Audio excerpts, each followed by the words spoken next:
des après-midi les plus angoissants de leur vie que les Abidjanais ont passé. L'offensive lancée autour de 13h GMT par les forces pro-Ouattara contre les forces pro-Gbagbo. L'offensive est donc passée à une vitesse supérieure avec l'entrée en jeu des hélicoptères français et onusiens. La puissance doublée de la violence des déflagrations faisait même trembler des immeubles à des dizaines de kilomètres des lieux des affrontements. Les populations apeurées sont encore chez elles. Selon un de ses proches, Laurent Gbagbo est toujours à Abidjan, quand bien même sa résidence a été attaquée. Tout à l'heure, des hélicoptères onusiens et français ont repris leur ronde aérienne sur Abidjan. Ici, tout le monde est inquiet et très angoissé et personne ne sait ce qui se passera cette nuit et peut-être bien après. Alors justement, en Germain, l'un des scénarios possibles, si Laurent Gbagbo chute dans les heures qui viennent, que risque-t-il de se passer ? Pour l'instant, c'est pas encore le cas. Alors, Mohamed, il est difficile de dire si cette guerre va libérer la Côte d'Ivoire, comme le disent et le souhaitent certains, ou qu'elle va plonger ce beau et grand pays dans le chaos, comme le pensent d'autres. Les sentiments ici sont très partagés, mais dans l'urgence. Il faut l'avouer, il y aura un avant et un après. Aujourd'hui, quelles sont les forces à même d'empêcher des représailles possibles dans les quartiers, par exemple? On peut s'interroger. 2 ressortissants français ont été enlevés aujourd'hui par des hommes en armes. C'est la preuve que les forces onusiennes et françaises ne peuvent pas protéger tout le monde en même temps. Voilà. Voilà donc les forces onusiennes, d'accord? On parle ici des forces onusiennes. J'ai relancé sur Facebook. Facebook, j'étais de disance. Qu'un complot est en train d'être ourdi contre le peuple camerounais et contre le président Kamto. Voilà pourquoi il a besoin qu'on se mobilise massivement derrière lui. Parce que c'est lui qui vient dénoncer encore, une fois de plus, les manœuvres du régime de Paul Biya pour vendre la souveraineté de notre pays à la France. Les mêmes méthodes que Ouattara est en train d'utiliser aujourd'hui pour éliminer tous les candidats de l'opposition, c'est les mêmes méthodes que Paul Biya veut utiliser pour éliminer le candidat principal de l'opposition qu'est Maurice Kamto. Même pipe, même tabac. Ouattara et Paul Biya sont les derniers dinosaures de la France-Afrique. Ouattara et Paul Biya sont les derniers gardiens de l'Empire français en Afrique.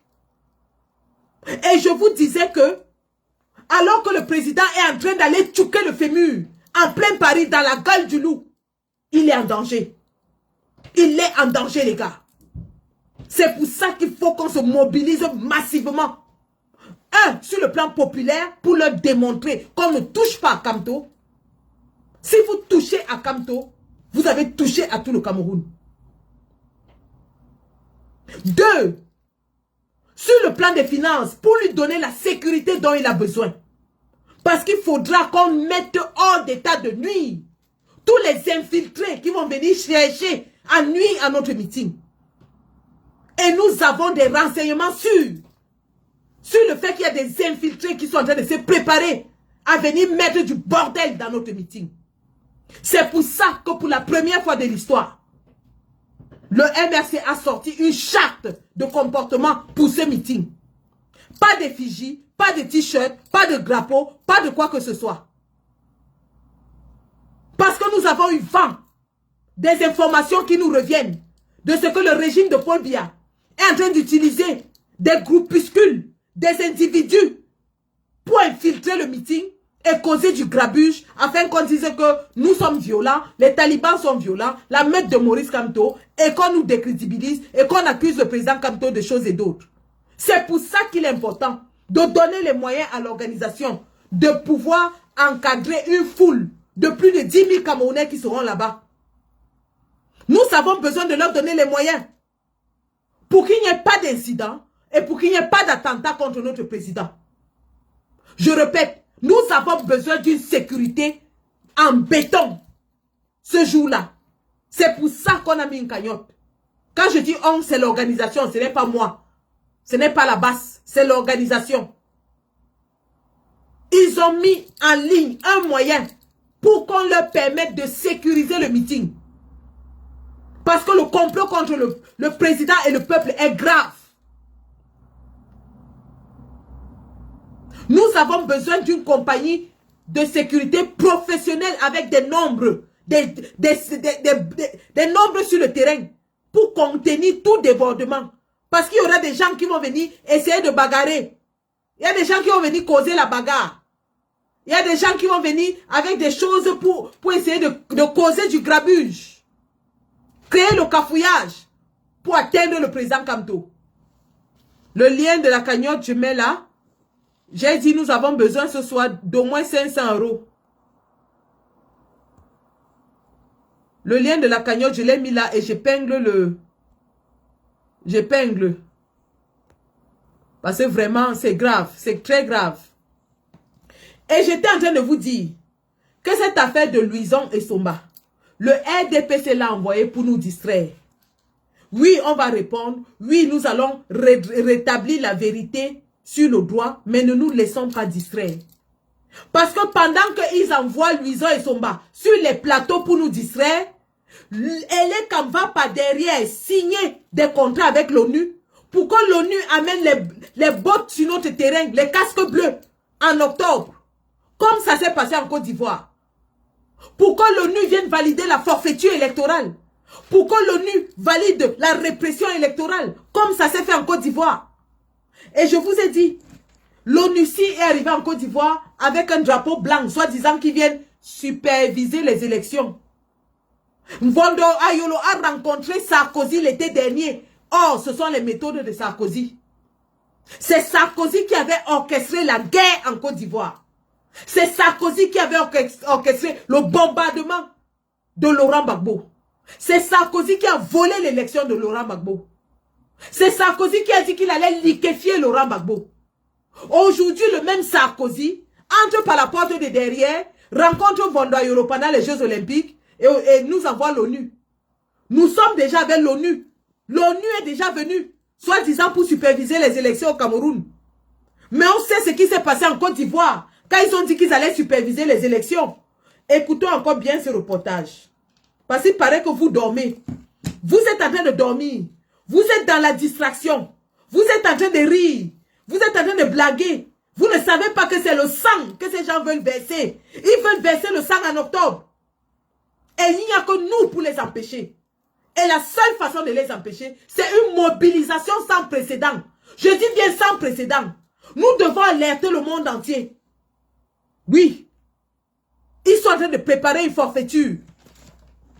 Écoutez ce que l'ONUCI, la mission de l'ONU, a fait en Côte d'Ivoire. Soi-disant venus pour superviser les élections.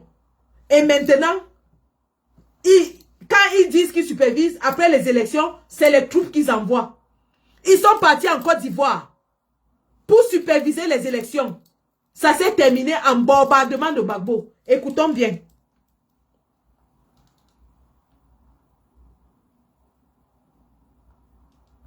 La Côte d'Ivoire vit sans doute l'une des pages les plus sombres de son histoire. Tout s'est accéléré ces dernières heures. Les pro-Ouattara ont lancé leur assaut final sur Abidjan. Des hélicoptères de la mission de l'ONU sur place ont tiré sur le palais présidentiel. L'armée française a elle aussi bombardé des sites militaires des forces loyalistes. La correspondance dans Germanienne. Alors, il y a un peu plus de 2 heures maintenant, il règne sur Abidjan une relative accalmie. Mais c'est peut-être l'un des après-midi les plus angoissants de leur vie que les Abidjanais ont passé. L'offensive lancée autour de 13h GMT par les forces pro-Ouattara contre les forces pro-Gbagbo. L'offensive est donc passée à une vitesse supérieure avec l'entrée en jeu des hélicoptères français et onusiens. La puissance doublée de la violence des déflagrations faisait même trembler des immeubles à des dizaines de kilomètres des lieux des affrontements. Les populations apeurées sont encore chez elles. Selon un de ses proches, Laurent Gbagbo est toujours à Abidjan, quand bien même sa résidence a été attaquée. Tout à l'heure, des hélicoptères onusiens et français ont repris leur ronde aérienne sur Abidjan. Ici, tout le monde est inquiet et très angoissé et personne ne sait ce qui se passera cette nuit et peut-être bien après. Alors justement, en Germain, l'un des scénarios possibles, si Laurent Gbagbo chute dans les heures qui viennent, que risque-t-il de se passer? Voilà ce qu'ils ont fait. Les hélicoptères français et onusiens ont bombardé le palais de Laurent Gbagbo. Voilà l'ONU qui était venue pour superviser les élections, soi-disant. Qui s'est s'est retrouvé en train de bombarder le palais de Laurent Gbagbo avec la France. Le même Sarkozy est en train de venir avec son ONU au Cameroun, sous nos yeux. Pendant qu'on est en train de parler de Louison et Somba, l'ONU a déjà signé. Et je vous ai lu ce que c'est que cette mission d'assistance à l'élection de l'ONU. C'est écrit dans la charte de l'ONU. Pour que l'ONU assiste aux élections dans un pays, il faudrait que le Conseil de sécurité de l'ONU approuve. Les qui sont derrière le Conseil de sécurité de l'ONU? Les qui sont derrière le Conseil de sécurité de l'ONU? Pourquoi est-ce que ces gens qui sont derrière le Conseil de sécurité de l'ONU ne vont pas en Ukraine arrêter la guerre? Pourquoi est-ce qu'ils ne vont pas au Congo? Pourquoi est-ce qu'ils ne vont pas en Syrie? Pourquoi c'est seulement au Cameroun qu'ils veulent venir? Les mêmes gens de l'ONU sont allés proposer 12 millions d'euros à la Côte d'Ivoire cette année-ci. La Côte d'Ivoire a refusé. En réalité, les gars, la France, voyant qu'elle est en train de perdre son précaré en Afrique, est prête à tout pour maintenir son assise. Et le Cameroun étant un point stratégique placé sur le golfe de Guinée avec toutes les richesses qui s'y trouvent. On a trouvé la réserve de gaz la plus importante au monde aux abords des Tindé, à Limbé. Inexploitée. Les réserves de pétrole qui sont à Limbé sont au même titre que celles de la Guinée équatoriale, non exploitées. La France ne peut pas laisser passer ça. La France est prête à mettre les troupes sur le terrain. Et c'est ça que les Mbondoyolo sont allés signer pour se maintenir au pouvoir et garder la France au Cameroun. Voilà le complot contre notre peuple. Pendant ce temps, les sardinats payés par le cabinet noir viennent ici dans TikTok. Vous dites que Paul Biya est un grand panafricain. Les sardinats payés par le cabinet noir viennent ici dans TikTok. Vous dites comment Paul Biya est le grand sage d'Afrique. Un grand sage d'Afrique qui brade son pays à plus vil prix.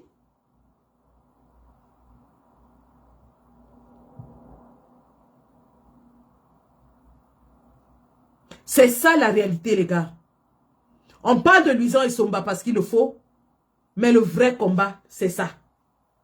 Voici les gens qui vont amener les troupes dans notre pays. Voici les gens qui sont prêts à mettre les armes pour soutenir un vieillard de 83 ans au pouvoir. Voici les gens qui sont prêts à écraser la volonté du peuple. Et on vous dit que le président Kamto dévoile le secret. On vous dit que le président Kamto expose l'entourloupe et alerte le monde entier sur la tragédie qui est en train de se préparer sur le Cameroun.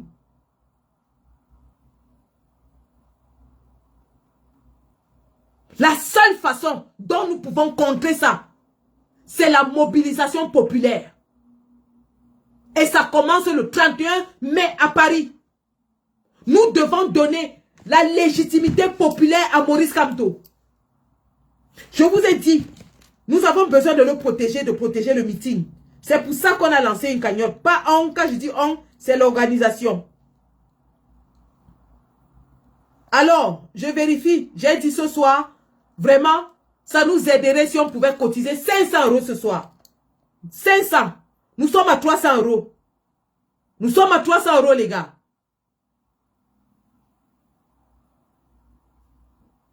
Nous sommes à 300 €. Nous avons dit objectif 500 € ce soir. Nous avons une semaine pour cotiser assez d'argent et payer une compagnie sérieuse de sécurité pour protéger notre meeting, protéger notre président.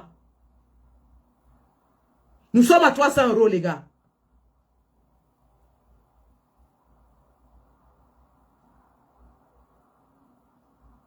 Demain, nous allons remonter à la charge.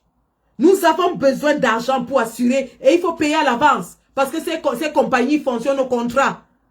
Si le jour-là, nous n'avons pas réservé le contrat, quelqu'un d'autre va les payer. Il y a des artistes, des stars à Paris qui payent ces compagnies pour leur protection. Nous avons besoin de réserver la sécurité longtemps à l'avance. Sinon, il y aura un incident à Paris. Vous avez vu le communiqué que le MRC a sorti. C'est parce que nous avons eu l'intelligence, des informations, des infiltrations qui se préparent. Vous avez vu le faux communiqué des Ambazoniens. Il y a des gens qui vont essayer de venir se placer devant le président avec des t-shirts, des drapeaux, de tout ce que vous voulez. On ne peut pas laisser l'espace aux imposteurs, aux usurpateurs, aux tricheurs. On ne peut même pas leur donner le flanc pour qu'ils approchent le président Kamto. On doit le protéger, les gars. On a besoin de le protéger. Et cette protection passe par vous. Donc, les gars, vraiment, avant que nous ne terminions ce live, il faut qu'on atteigne 500 €. Je vous en prie. Je vais prendre les paroles dans TikTok. Et s'il y a les modos qui sont connectés, qui fassent monter les gens. S'il y a les modos qui sont connectés, qui fassent monter les gens.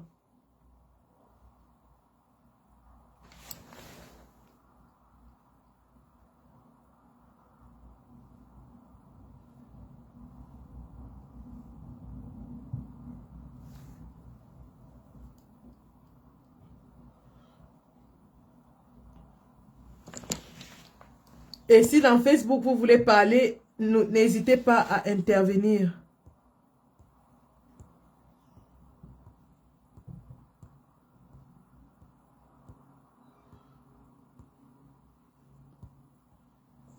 Bah, je sais pas moi.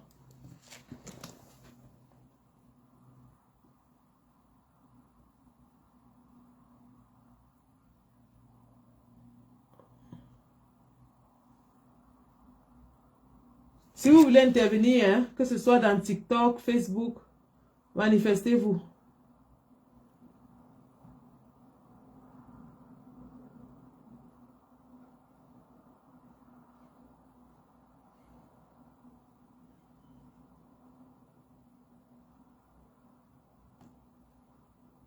Voilà. Donc voilà. Sur TikTok, nous avons Mado qui est là. Nous avons ceci. Alors, Mado, si tu es en position d'intervenir, je ne sais pas si tu es encore en réunion, mais si tu es en position d'intervenir, n'hésite pas.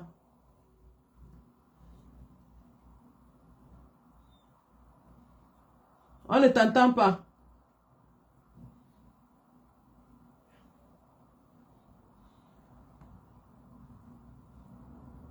On ne t'entend pas. Est-ce que vous l'entendez?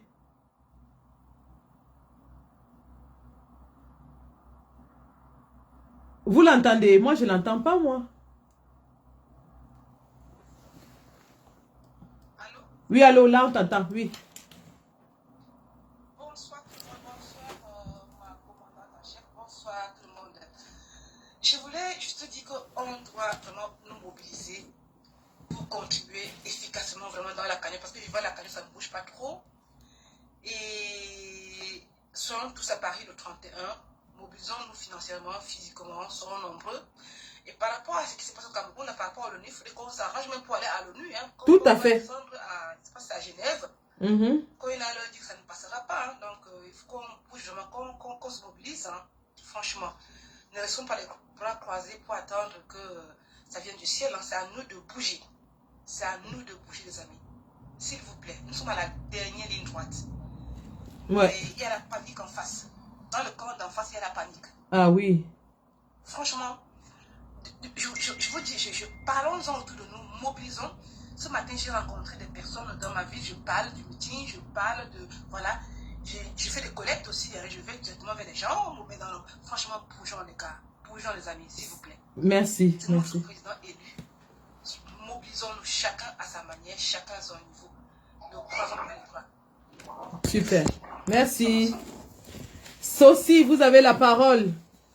Merci. Donc, bonsoir à tout le monde. Bonsoir, Lady Boston. Bonsoir. En fait, de mon point de vue, c'est surtout le gouvernement camerounais qui est notre problème. Parce que pour que l'ONU intervienne au Cameroun, il faut qu'il y ait une demande du gouvernement camerounais. Donc, on voit aujourd'hui que le RDPC préfère, au lieu que le pouvoir bascule dans la main de l'opposition, il préfère mettre le Cameroun sur tutelle. Ouais. Vous me suivez dans ma logique, il préfère mettre le Cameroun sur tutelle. Parce que quand on appelle l'ONU, justement, la data nous aide. Près de l'ONU, comment l'ONU agit en Côte d'Ivoire. Pour que l'ONU intervienne au Cameroun, il faut que le gouvernement camerounais a demandé. Donc notre gros problème, c'est vraiment notre gouvernement qui veut mettre le pays sur tutelle. Donc pour eux, c'est... Le gouvernement a déjà, le gouvernement a déjà demandé et ils ont déjà signé le contrat. Tu es au courant de ça? Effectivement. Voilà. Donc, ça veut dire que nous devons surtout, même au pays, se mobiliser contre notre gouvernement parce que c'est là, ils sont en train de vouloir mettre encore le gouvernement sur tutelle de l'ONU, comme dans les années 1900, même comme dans les années après avoir perdu la Première Guerre mondiale, Deuxième Guerre mondiale, on a basculé ceci, cela. Donc, c'est les mêmes procédures qui sont en train de vouloir déclencher là, en disant que c'est pour superviser les élections, ceci, cela. Donc, surtout pour moi, au Cameroun, nous devons, et nous savons très bien qui est derrière, parce que justement, pour que l'ONU accepte, il faut que ça passe d'abord au Conseil de sécurité. Au Conseil de sécurité, nous avons la France qui a un droit de veto là-bas. On sait que justement, le Cameroun, la France, jusqu'aujourd'hui, n'a jamais renoncé à mépriser le Cameroun, à dominer ceci, cela. Donc, ça veut dire que quoi? Si la France est derrière, ça serait même pas prudent pour le prof même de venir à Paris parce que vous voyez ce qui se passe aujourd'hui, parce que même sa vie peut être en danger. Donc, il faut vraiment que s'il vient, il faut vraiment une sécurité maximale pour pouvoir le protéger, pour contrôler un peu tout. Sinon, lui-même, il est en danger parce que c'est la France qui fait déclencher tout cela, justement, qui valide au niveau de sécurité, de Conseil de sécurité. Et si justement le prof dénonce, ça veut dire qu'il est en train de contrecarrer les intérêts français. Ouais. Donc venir en France peut être un danger aussi pour lui. Parce qu'il faut qu'on cherche à comprendre jusqu'au fond les mécanismes, ceci, cela. Donc c'est ce que je voulais signaler, que vraiment, même son arrivée, il faut qu'il évalue vraiment bien. Parce que le fait de dénoncer ces mécanismes-là, si cela, voilà, ça c'est contrecarrer l'intérêt français au Cameroun de manière concrète et pratique. Tout à fait. Merci pour votre intervention. Alors, la prochaine personne, c'était Blondylicious, mais je vois qu'elle n'est pas là, qu'elle est peut-être en pause. Blondylicious, vous êtes là? Blondylicious.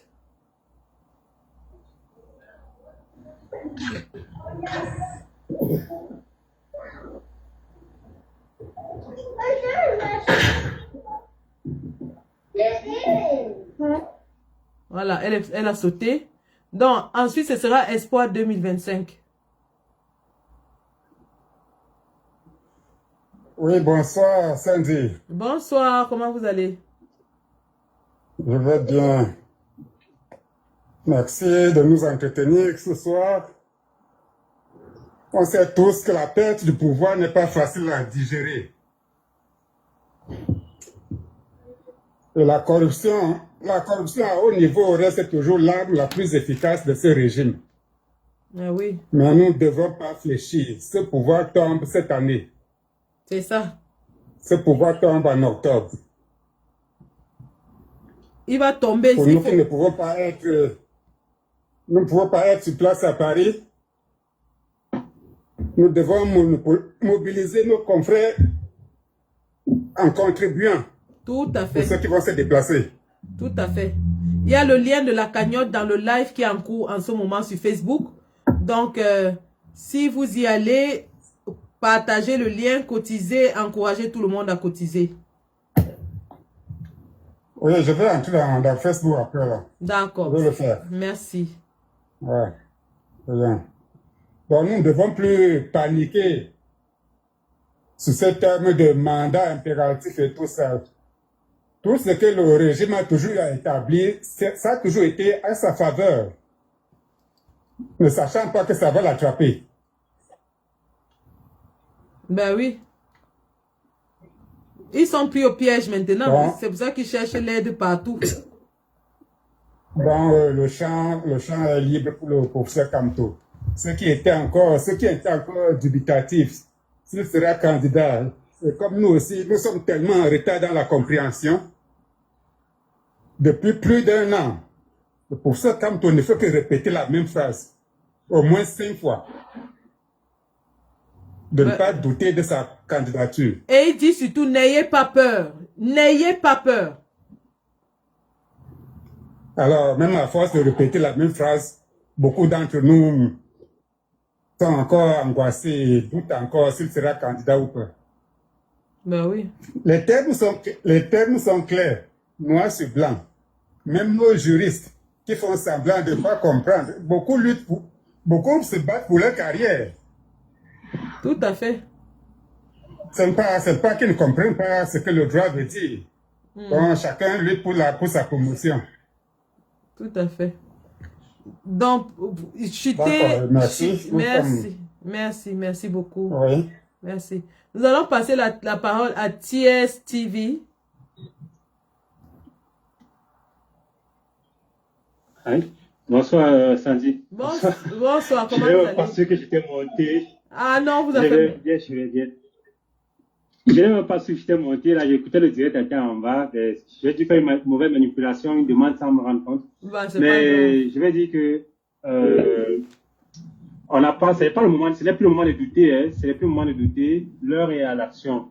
Donc, pour tous ceux qui sont à Paris ou bien aux alentours, n'hésitez pas, tous ceux qui peuvent arriver au meeting du 31, préparez-vous déjà à aller donner la force au président, parce que le président, il a besoin de ça, il a besoin de notre énergie.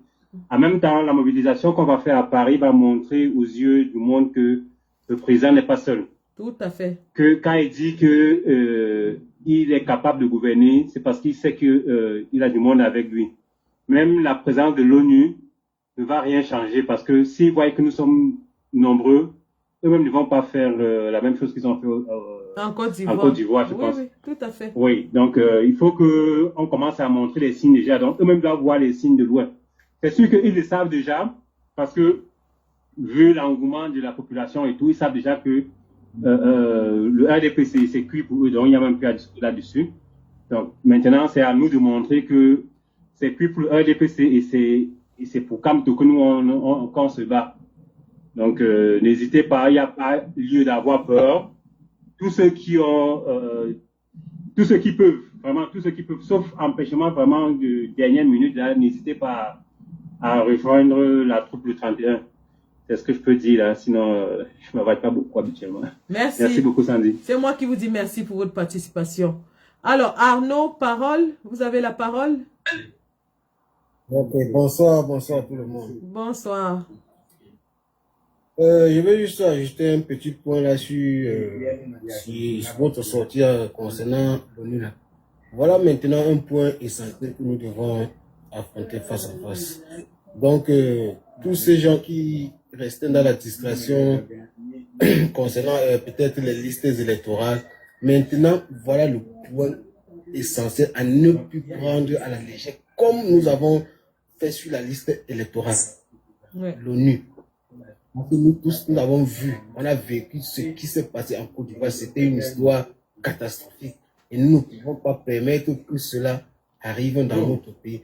Je pense que, après peut-être le meeting du 31, nous devons passer tout notre temps de panel en panel pour mettre un accent sur l'ONU. Si possible, même faire une descente sur les lieux. Parce que ça ne sert à rien de rester pas derrière et parler. Nous devons faire une descente sur les lieux. Il faut une grosse mobilisation là-bas. Une très grosse mobilisation. Il faut des milliers de Camerounais là-bas. Sur le terrain pour les montrer que ce qu'ils veulent faire là, nous, on ne veut pas ça. Là, eux-mêmes, ils vont comprendre que c'est une corpuscule de personnes qui sont en train de vouloir mettre tout le Cameroun en danger. Voilà. Vous voyez un peu. Donc, il faudrait que les plus grands panélistes là, si vous êtes là, les gars, travaillons. Parce que le père là nous a déjà tout démontré de A à Z. Il ne peut plus venir prendre la nourriture et mettre dans notre bouche. Parce que lui-même là où il est là, c'est un politicien, il y a des choses qu'il ne peut pas se permettre de prendre le dessus. Vous voyez un peu, parce que c'est ce que le système en place est en train de chercher. S'il fait une petite erreur là, directement, le système en place va le mettre dans les problèmes. C'est pour ça qu'il essaie même parfois de nous dire juste les préliminaires pour que nous, on prenne les choses en main. Donc les gars, les plus grands panélistes là, travaillons sur ce sujet. Travaillons sur ce sujet. Laissons la distraction de l'ouvrier son bas, ainsi de suite. Tout ça, c'est la distraction du système en place pour que les bonnes choses se passent plutôt par derrière. Tout à fait. Les gars, mettons un accent sur l'ONU. C'est le point focal. Parce que si l'ONU arrive au pays aujourd'hui, là, tout le combat que nous avons effectué durant de longues années, on va... C'est le chaos. Le RDPC veut créer le chaos parce qu'ils savent en réalité qu'est-ce qui se passe. Le RDPC n'a pas de candidat. Nous avons démontré, et Léon Teller Onana a démontré que Paul Biya ne peut pas être candidat pour le compte du RDPC. Le RDPC est divisé en lambeaux. Le RDPC sait que le peuple en a marre d'eux. Le peuple ne veut plus d'eux. Donc ils savent pertinemment qu'ils ne peuvent pas aller aux élections. Soit ils vont repousser les résultats. C'est de ça qu'il s'agit. Le RDPC est en train d'organiser le chaos post-électoral. Donc vraiment, bravo pour cette analyse et je passe la parole. Une grande manifestation, oui, qui ont une très grande force contre eux. Donc moi, j'aimerais poser deux questions. Est-ce que, vu leur lecture, est-ce que le peuple est suffisamment fort de combattre le gouvernement et l'ONU? Sinon, la deuxième question serait, est-ce que le peuple aussi ne peut pas aussi appeler, parce que moi je ne vais pas marcher des mots, hein, la Russie? Ça, je suis clair. Moi, j'aimerais des réponses par rapport à ça. Est-ce que le peuple est suffisamment fort pour anticiper contre le gouvernement plus l'ONU, ou bien devions-nous appeler aussi la Russie? Parce qu'il s'agit des États-Unis pour l'ONU, et nous savons que l'adversaire, c'est la Russie. Alors, ce que je vais vous dire, c'est que dans tous les pays au monde, c'est le peuple qui est souverain. Dans tous les pays au monde, c'est le peuple qui a le dernier mot. Peu importe la force qui est opposée, si le peuple tout entier rejette, il n'y a aucune force au monde qui peut vaincre. On ne peut pas tuer tout un peuple. On ne peut pas écraser tout un peuple. Donc le peuple a le dernier mot. Et quels que soient les moyens qu'il va estimer légaux et légitimes, si ce peuple se sent attaqué, alors il aura raison d'utiliser tous ces moyens, y compris ceux que vous avez évoqués.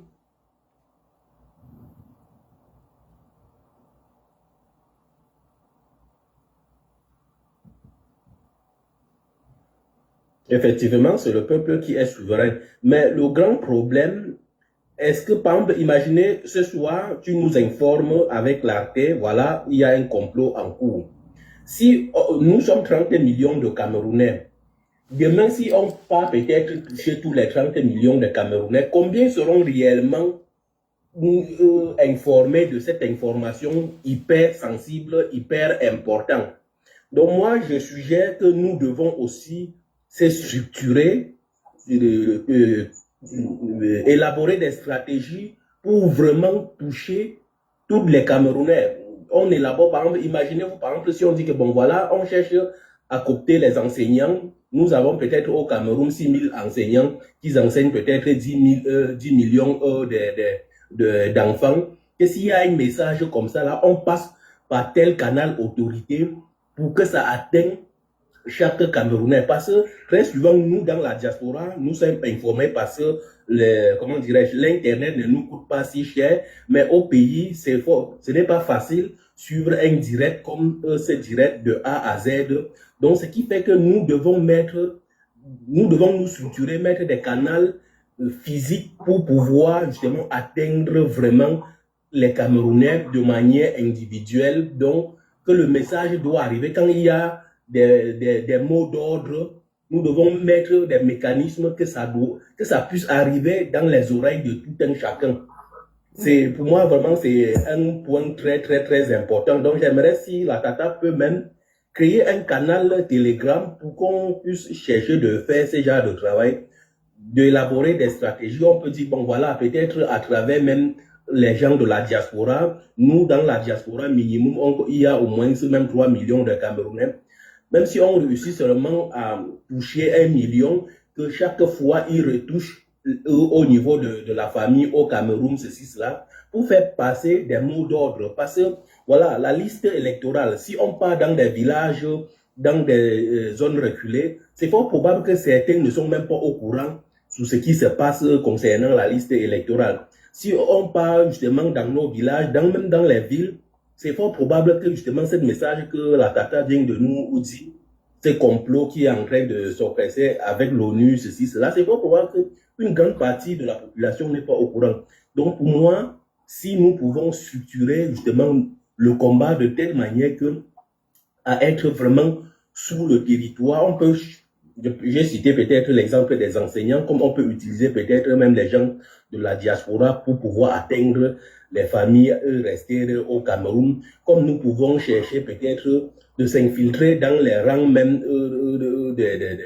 des chefs traditionnels, des chefs de quartier, ceci, cela, pour vraiment faire passer des mots d'ordre, plutôt peut-être que même des associations, ceci, cela. D'accord, ça marche. C'est important. Il n'y a pas de problème. On va prendre ça en compte. Merci pour votre contribution. Kamer Kodia, vous avez la parole. Bonsoir tout le monde. Bonsoir à tous ceux qui sont sur le panel. Bonsoir. Merci de me donner la parole. Je veux dire à ce souci que le point qu'il faut toucher, c'est sensibiliser le peuple. Les stratégies et tout ça ne se disent pas en public comme ça. Et aller dans des régions reculées, des villes reculées du Cameroun, ça, frère, franchement, c'est passé. Le temps n'est plus à ça. Il nous reste 5 mois pour les élections. On dit qu'on va encore aller faire la sensibilisation dans les zones reculées. Ça a été fait au niveau du 237. C'est pas le MSC, c'est une bonne chose. Maintenant, le général Sandi a relevé quelque chose de très, très important concernant l'ONU. Je me rappelle que l'ONU, il n'y a pas 2 mois, il n'y a même pas 1 mois, l'ONU était en Côte d'Ivoire pour demander à Ouattara d'ouvrir le jeu politique et de laisser les différents opposants, comme Ouattara est en train d'éliminer les opposants, et de laisser les opposants aller aux élections pour un apaisement en Côte d'Ivoire. Mais pourquoi ils ne sont pas venus faire la même chose au Cameroun? Tout à fait. Pourquoi ils ne sont pas venus dire à Elekam? Pourquoi ils ne sont pas venus dire au gouvernement camerounais? Et les opposants ne sont même pas au courant de cette rencontre-là. Justement, mais par contre, quand l'ONU est allée en Côte d'Ivoire, toute la Côte d'Ivoire est au courant. Voilà. J'ai suivi ça sur Soulé de Paris. J'ai suivi ça sur Johnny Pacheco. Mais si le professeur Maurice Kamto n'avait pas dénoncé cela, M. Essoussé n'allait même pas sortir le communiqué. Oui, oui. Le communiqué n'allait pas sortir. Ils ont fait ça en sous-marin. C'est quand le professeur Maurice Kamto dénonce. Mais il y a une chose. Les Camerounais, je ne les comprends pas. J'écoute. Le professeur Maurice Kamto est le seul opposant parmi tous ces opposants au Cameroun qui dénonce toute chose noire.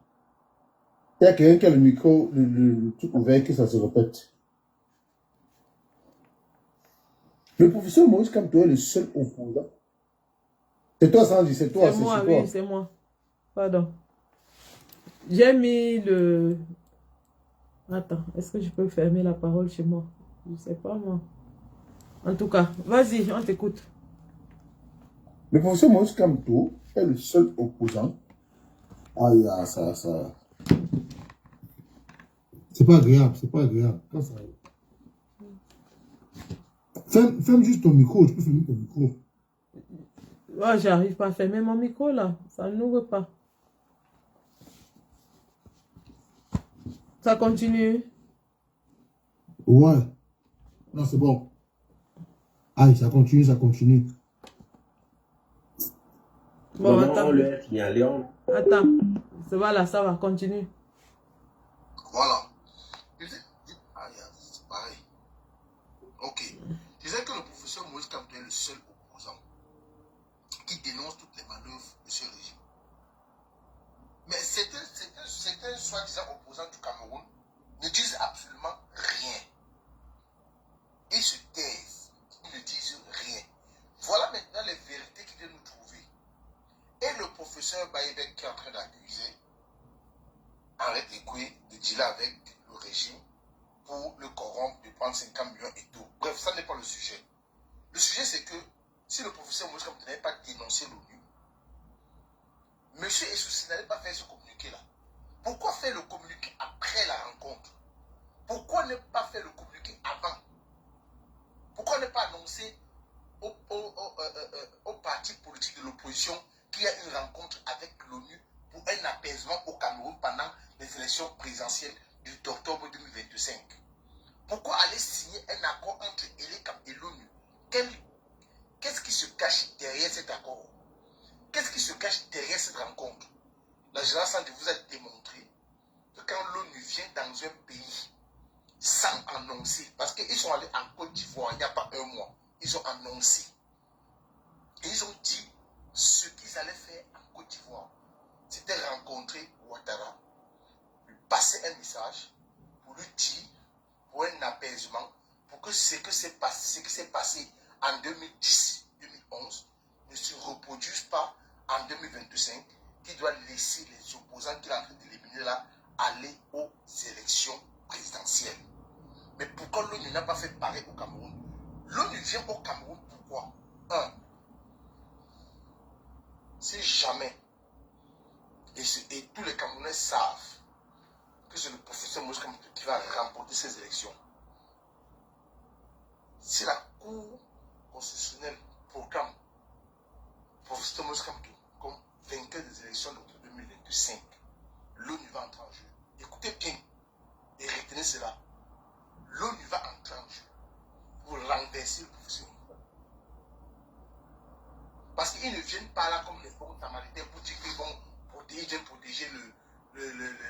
le processus électoral, qui viennent veiller sur pour que les élections se passent dans l'apaisement. Non, ce n'est pas ça. Ce n'est pas ça. Et voilà pourquoi on demande au peuple camerounais de prendre son destin en main, comme au Sénégal. Comme au Sénégal. Comme la démonstration de force que les Burkinabés ont fait dans le monde entier derrière Ibrahim Traoré, les panafricains ont fait dans le monde entier. Si le peuple camerounais ne se lève pas pour dire non à cette forfaiture de l'ONU ILECAM, parce que déjà, au niveau du droit, ils sont battus. Ils ne sont pas allés chercher l'ONU pour rien. Parce qu'ils savent qu'au niveau du droit, ils sont coincés.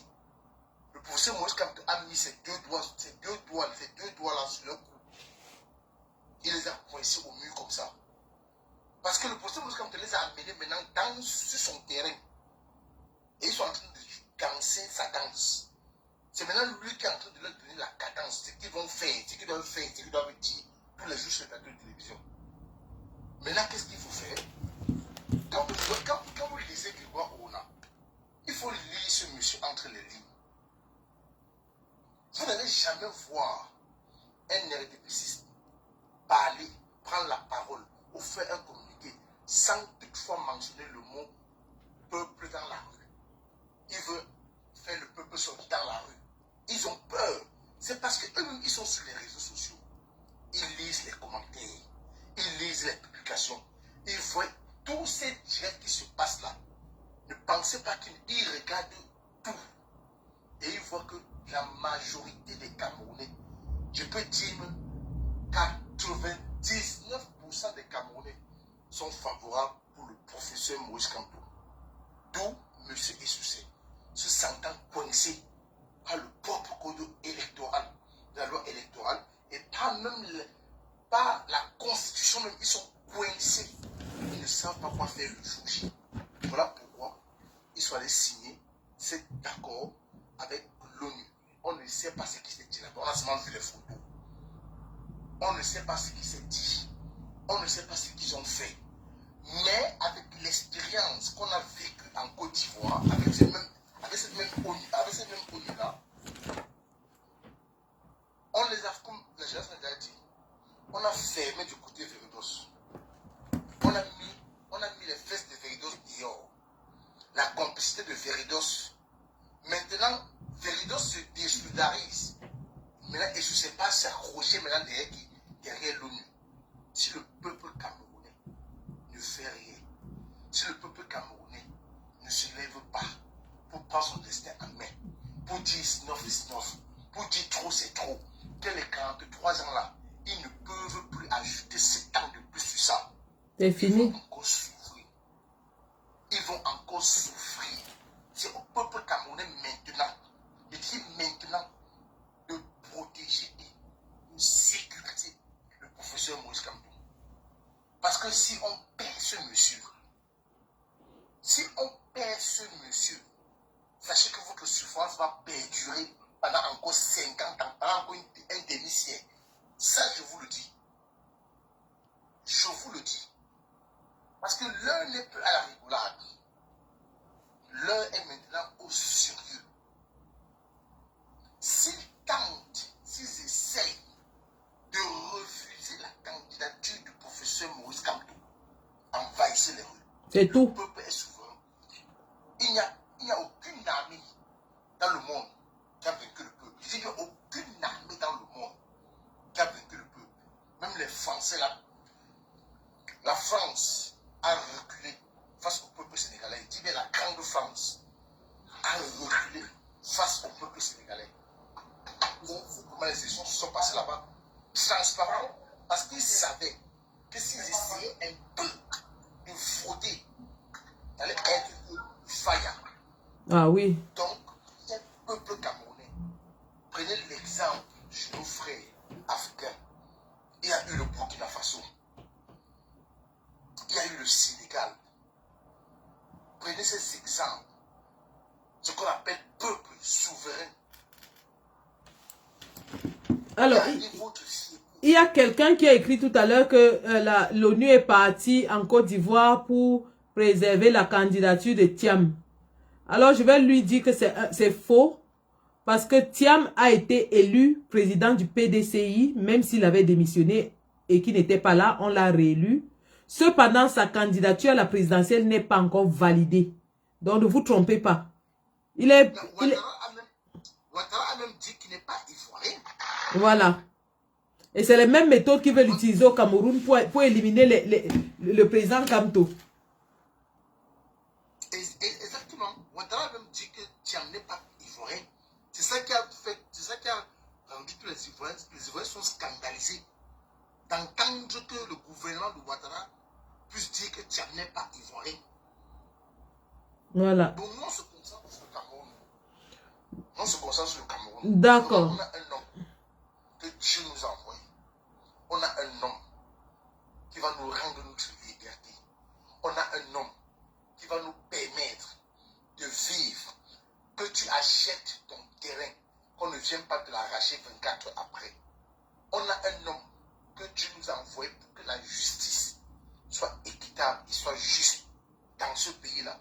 Ça ne sera pas que la justice va rendre son verdict pour qu'on saisisse les biens de quelqu'un aujourd'hui. Dans la même journée, même pas 24 heures, une décision sort qu'il faut qu'on restitue les biens de ce monsieur qui doit à la banque. Vraiment, on a intérêt à protéger le professeur Moïse Kamto. Tout à fait. J'en profite pour dire que la cagnotte est à 310 €. On s'est fixé un objectif de 500 € ce soir. Donc, pendant qu'on discute là, s'il vous plaît, tontinons 5 €, 10 €, 15 €, tout ce qu'on peut. C'est important. Donc, merci Kamel pour ton intervention. Je pense qu'après toi, c'était Ténékéni qui devait passer.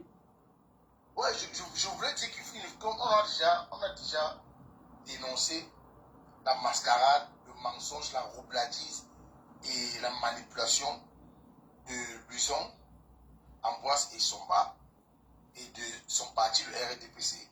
Passons maintenant à l'ONU, comme on a fait avec Viridos. Tout à fait. Il faut qu'on entre dans les recherches maintenant pour voir comment faire pour organiser une manifestation devant le siège de l'ONU. Une grosse manifestation, comme le chassement de 2019. Pour leur dire qu'ils seront responsables, comme on a passé le message à Viridos, parce que Viridos a fui. Viridos a fui. Donc on doit faire la même chose pour l'ONU. Parce qu'à chaque fois que ce monsieur va nous alléguer de quelque chose, on ne le laissera pas seul dans ce combat. Tout à fait. C'est pas encore fini avec Viridos non plus. Hein. Non, c'est pas fini. On va mélanger les deux combats. On va mélanger les deux combats. Viridos et ONU, c'est la même chose. L'ONU, actuellement, on doit travailler dessus. On doit travailler dessus. Et on doit sensibiliser les Camerounais qui sont au Cameroun que leur destin, leur avenir, nos parents, l'avenir de vos enfants, de vos petits-enfants sont entre vos mains pour octobre 2025. Merci, maman, de donner la parole. Non, je t'en prie, merci d'avoir intervenu dans ce live. Ténékéni, vous avez la parole.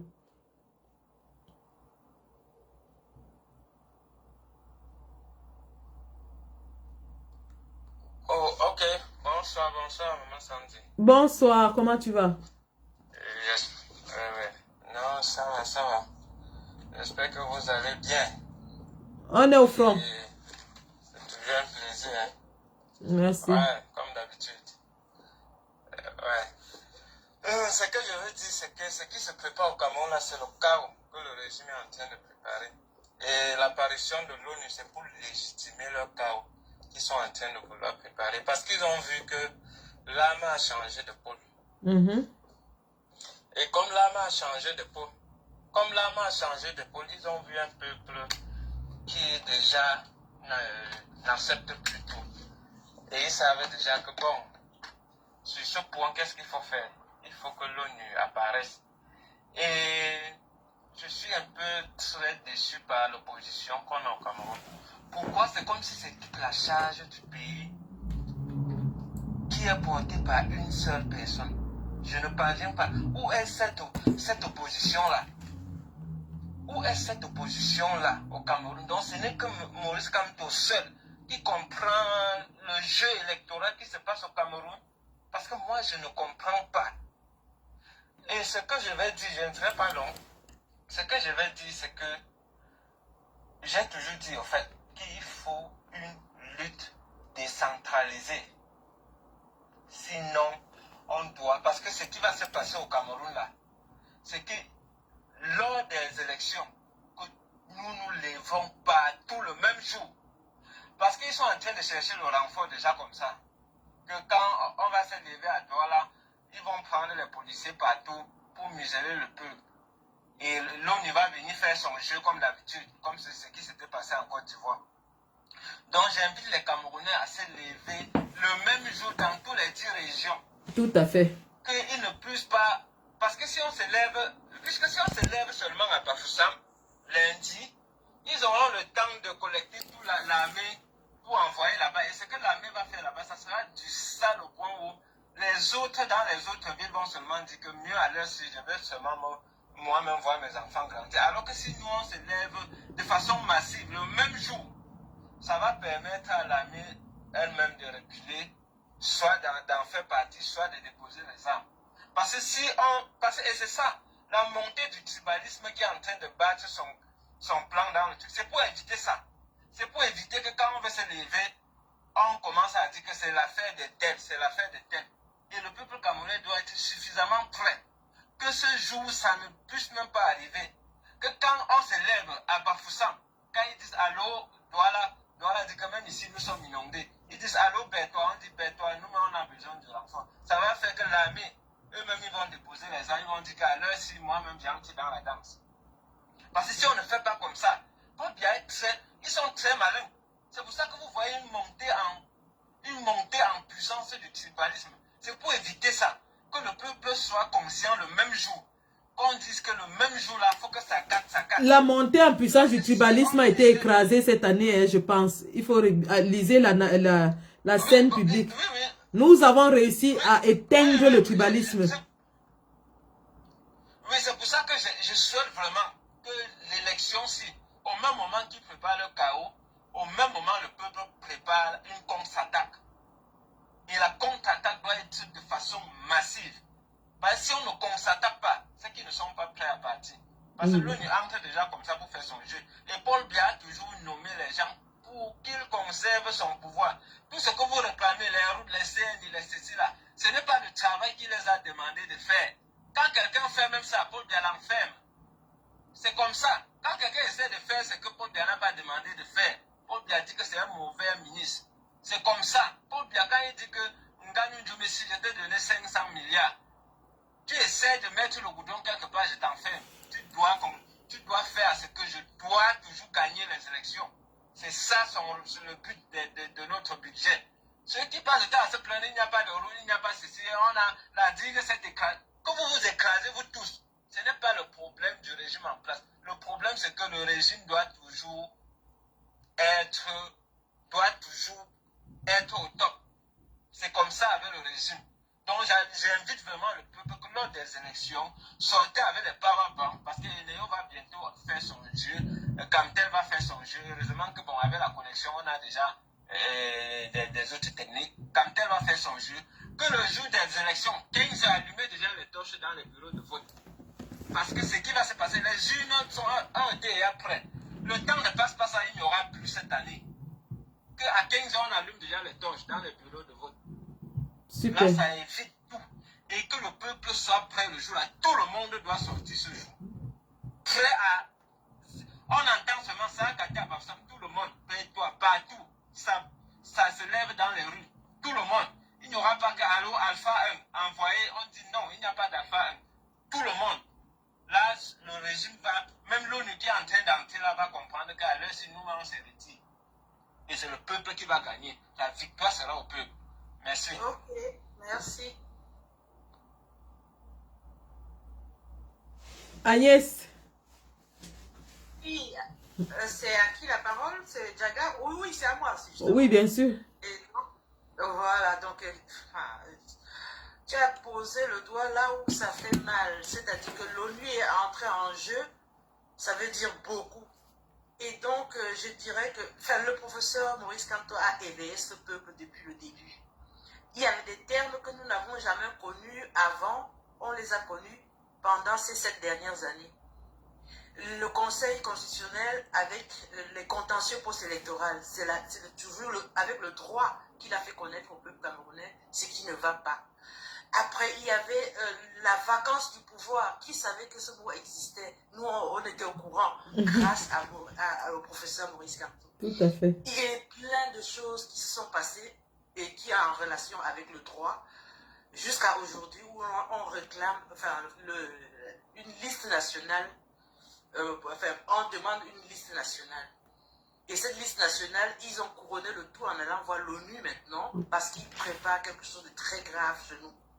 Et le peuple camerounais, contrairement à ce que Téné disait tout à l'heure, le tribalisme est en train de perdre pied parce que justement le peuple camerounais est en train de voir que par ce chemin-là, on n'arrivera nulle part et qu'on a envie que ce changement-là est prêt.